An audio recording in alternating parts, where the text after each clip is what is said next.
안녕하세요. 칠레트 리더 강을심 권사입니다. 이 자리에 섬이 정말 부담스럽고 피해가고 싶지만 순종하는 마음으로 섰습니다. 모든 감사와 영광 하나님께 올려드리며 예수님 이름으로 기도합니다. 아멘. 네, 저 컨퍼런스 전 그때는 몰랐습니다. 컨퍼런스를 마친 후에 하나님의 이끄심이었음을 알 수 있었습니다. 저는 컨퍼런스를 가야만 하는 이유를 찾기보다 갈 수 없는 이유와 상황을 찾았습니다. 여러 가지 갈 수 없는 이유가 많았지만 가장 큰 이유는 시어머니께서 오늘 내일 하는 위중한 상황 가운데 있었습니다. 그래서 간다는 생각은 안 했고 신청도 안 했습니다. 제리큰 OT가 있던 주일 오후 네트 리더 모임이 끝나고 담임 목사님께서 강을신 권사님은 저 좀 모시고 다른 분들은 가세요 하시는 거예요. 혹 내가 무슨 잘못을 했나 순간 긴장했습니다. 잠시 후 목사님께서 권사님 제리큰 가시죠? 목사님 못 가는 상황 전도사님께 말씀드렸습니다. 네, 다 보고받았습니다. 권사님 생명은 주님께 있으니 또 그런 일을 당하면 빨리 오면 되죠 라는 말씀에 콕 지켜가서도 안 돼요 라고 말할 용기도 없었고 또 윗권위에 불순종할 수도 없었습니다. 그렇다고 네 하고 대답하자니 어떤 일을 당하면 여러 사람에게 민폐가 될 것 같고 그 순간이 참 어려웠습니다. 집으로 돌아오는 차 안에서 가족들에게 목사님께서 제리큰 가라 하시네요 했더니 남편도 선뜻 대답을 못했습니다. 그때 옆에 있던 아들 말, 엄마 하나님께 맡기라고 했잖아요 하는 한마디가 날아왔습니다. 순간 나도 너 입장이라면 그렇게 말할 수 있어 이 녀석아 하고 속으로 화내며 말했습니다. 그런데 잠시 후 부끄러운 생각이 들었습니다. 아, 내가 들을 말을 들었구나 하는 생각에 한마디도 못했습니다. 저는 하나님보다 사람을 더 의식했고 믿지 않는 시동생들이 이런 상태의 어머니를 두고 갔다고 핀잔하는 게 싫어 그런 불편한 상황을 만들기 싫었던 것이 진단되었습니다. 집에 돌아와 아들에게 티켓팅을 부탁했습니다. 너랑 같은 비행기로 끊으라. 엄마는 권사님들이랑 같이 가세요. 저는 우리 셀 형아들이랑 같이 가야 해요. 단칼에 거절당함이 서운했습니다. 이해는 가지만 혼자 떨어져 가는 게 싫었습니다. 그래도 다행히 아들의 도움으로 미리 티켓팅한 권사님들과 같이 갈 수 있었습니다. 제리컨 갈 거라는 생각도 안 했을 때 보고타 컨퍼런스를 다녀온 청년 엄마를 통해 언약 예물에 대한 얘기를 잠깐 들었습니다. 그때 저는 제리컨 갈 생각도 없었을 때인데 이 언약 예물이 이런 의미로 하는구나 라는 것을 미리 알게 하셨습니다. 그리고 다음날 월요일 아침 하나님께 기도했습니다. 하나님, 이런 상황에서 제가 제리컨 가야 하는 이유가 무엇입니까? 제가 가서 깨달아야 할 것이 무엇입니까? 라며 기도했습니다. 그때 주님은 네트원들의 주소록을 떠올려 주셨습니다. 하나님, 이게 뭐예요? 이게 뭐 어쨌다는 거예요? 그때 주소록에 기록된 전도되어야 할 네트원들의 남편과 자녀들을 떠올려 주셨습니다. 지난 연말 셀 조정이 있을 때 1020 합쳐서 저희 7레터가 세워져 제가 상황을 잘 모르고 분위기도 다르고 해서 먼저 주소록을 가지고 기도하고 있었는데 그것을 떠올려 주시며 이 전도될 영혼들을 위해 언약 예물을 드리고 기도하라는 감동을 주셨습니다. 사실 2월 초쯤 누군가가 저에게 돈 100만 원을 팔로잉 해준 분이 있었습니다. 11조 떼고 하나님 주신 것 내가 다 쓸 수 없으니 일부 조금 팔로잉 보내고 남은 것은 나를 위해 쓰라고 주신 것이 아니라는 생각이 들어 쓸 필요가 많았지만 쓰지 못하고 가지고 있었던 게 있었는데 그것을 이 언약 예물로 드리라고 미리 주신 것이 깨달아졌습니다. 이렇게 언약 예물이 준비되고 또 가야 하는 이유도 어느 정도 알고 목적을 가지고 가게 되었습니다.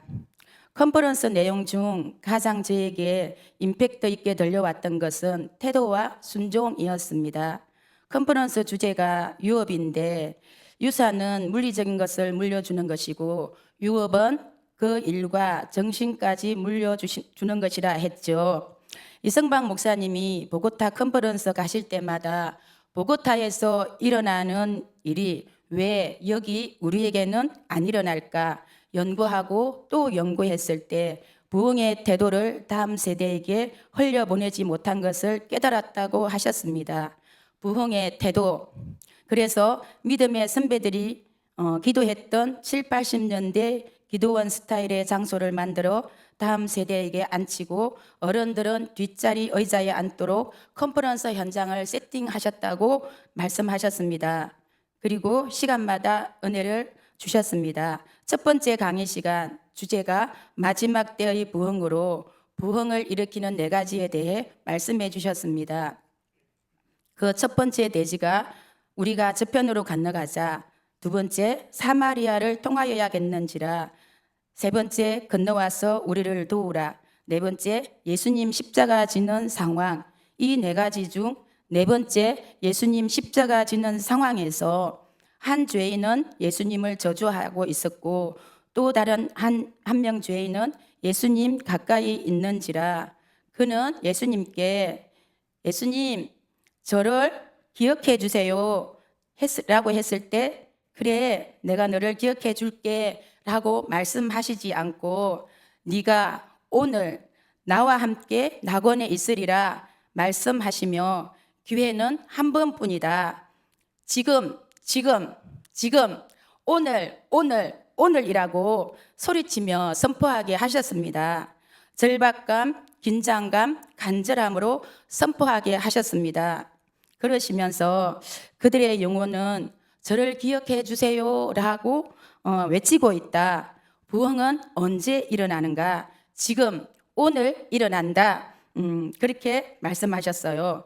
그러면서 하나님께서 때를 가까이 하고 준비시키시고 기름 부으심으로 채우신다고 말씀하시며 초자연적 기름 부으심이 있다고 선포하셨어요. 그때 제 마음에 지금 오늘이 언제라도 있을 수 있는 일이지만 제리컨 기간 동안 거의 일주일을 공동체 생활을 하는데 이번 주 강단 메시지가 가서 너도 이와 같이 행하라 라는 말씀인데 그럼 나는 여기서 뭘 해야 하나 라는 생각이 들었습니다. 제 마음 가운데 지금 오늘 초자연적 기름 부으심 이런 단어들이 울림이 되어 마음속에 떠돌아 다녔습니다. 컨퍼런스 가기 전 새로운 남편 한 분이 신앙생활에 방학을 오랜 기간 하고 계신 분이 계신데 이분을 전도하기 원하시는 아내 성도님이 저희에게 도움을 요청한 분이 계셨어요. 리더로서 저희가 먼저 손 내밀어야 하는데 세론이 먼저 요청해 주시니 얼마나 감사한 일인가요? 얼마든지 신방 가자고 했더니 그분이 여러 사정으로 교회에 대한 마음이 많이 식어 있으니 분위기를 좀 더 만들고 만나자는 얘기를 나눴습니다. 이런 일이 있었는데 그들의 영혼은 저를 기억해 주세요 라고 외치고 있다는 거예요. 그 말씀이 울림이 되었습니다. 컨퍼런스가 끝나고 여행하는 시간이 있었습니다. 성도님의 남편에게 선물을 보내겠다는 생각이 들었습니다. 그래서 선물을 택배로 보내고 간단한 메시지를 성도님께 보냈습니다. 제리컨 왔다가 남편분 생각이 나서 보내니 만나게 드시고 잘 섬겨드리시고 말씀도 잘 전해주세요. 셀에서 기도하고 있다고 전해달라고 제가 메시지를 보냈습니다. 그리고 헌금 시간에 기도 제목을 썼습니다. 4월 안에 전도되어야 할 영혼과 점진적으로 전도되어야 할 명단을 주님께 올려드리고 초자연적인 기름 부으심으로 일하여 주시기를 하나님께 기도했습니다. 그렇게 부어주시는 은혜를 받고 모든 컨퍼런스가 끝났습니다. 토요일 오후 내일 주일을 생각하며 공항으로 오는 차 안에서 전도해야 할 만한 사람에게 메시지를 보냈습니다. 권찰님, 누구누구 찾아가 권면해 주세요 하며 메시지를 보냈더니 저희 셀 권찰님 너무도 해맑은 목소리로 네 리더님 걱정 마시고 조심해서 오세요 라고 답이 왔습니다. 그 순간 저는 너의 그 해맑은 목소리도 좋지만 올 영혼이 와야 더 기뻐라며 저 자신에게 웃으며 속으로 말했습니다. 전도하시는 분들은 다 아시지만 VIP들은 와야 오는 거잖아요. 말로 하는 것은 믿을 수가 없잖아요. 그렇게 시간이 흘러 집으로 왔고 주일 봉사를 하고 있는데 세론으로부터 메시지가 왔습니다. 리더님 누구누구 2부 예배 드려요 라는 메시지가 왔습니다. 너무도 놀랍고 반가웠습니다.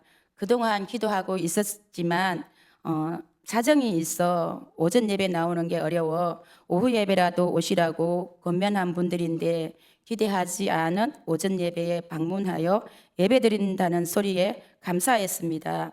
그리고 점심시간 식사를 하고 있는 다른 세로를 보았습니다. 이 세로는 이제껏 교회에서 점심을 거의 한 번도 먹은 적이 없고 남편과 자녀들 식사 준비로 바로 집으로 갔던 분이었습니다. 그래서 셀 리더에게 물어보았습니다. 어제 셀 리더에게 물었더니 어제 토요일 그 남편을 전도하기 위해 친해지기 생명그룹을 부부 몇 팀과 함께 했고 그렇게 남편과 친해져서 이제 식사도 하고 셀 나눔까지 하고 간다는 얘기를 들었습니다.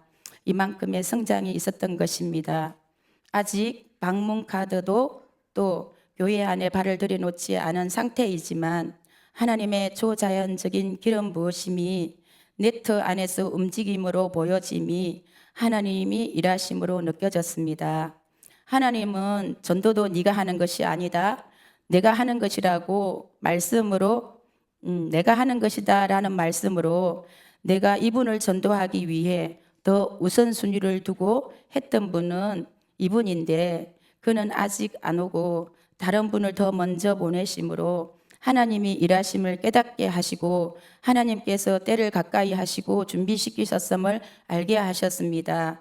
그 강의 시간 초자연적 기름 부으심이 있다고 선포했던 것처럼 그 외침이 실체가 되어 결과로 나타남을 알게 되었습니다. 김포로 돌아오는 비행기 안에서 아들과 함께 은혜 나눔을 잠시 했습니다. 아들의 나눔을 들으며 G12 사역에 대해 새로운 시선과 관심이 보여지고 깨달아졌습니다. G12 사역에 대한 바른 이해가 부족했던 것을 알게 되었습니다. 믿음의 유업을 토크했던 코너에서 큰 감동을 받았는데 이런 부흥의 태도가 신앙 전수로 흘러가야 함을 깨닫는 시간이었습니다. 이 자리를 빌어서 콕 집어서 제일 큰 자리에 있게 해주신 목사님께 감사드립니다. 큰 돈을 플로잉 해주셔서 귀한 일에 쓰임받은 분께 또한 감사를 드립니다.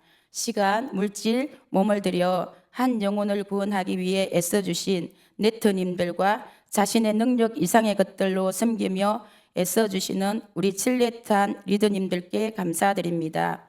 무엇보다도 칠레트 리더인 우리 남편 장로님과 저 가장 자금을 가장 약함을 탓하지 않고 보듬어 주시고 받아내 주시고 협력하며 네트를 세워가는 리더님들께 감사드립니다. 이제는 컨퍼런스를 못 가는 이유를 찾지 않으려고 합니다. 내년에는 셀 리더님들과 셀원들과 함께 갈 수 있도록 미리 기도로 준비해야겠다고 다짐해 봅니다. 우리 신앙삶의 모든 영역에서 적용되어야 할 일이지만 특별히 더 부흥의 열매는 태도와 순종에 있다는 것을 확신시켜 주신 하나님께 감사와 영광을 올려드립니다. 이상입니다.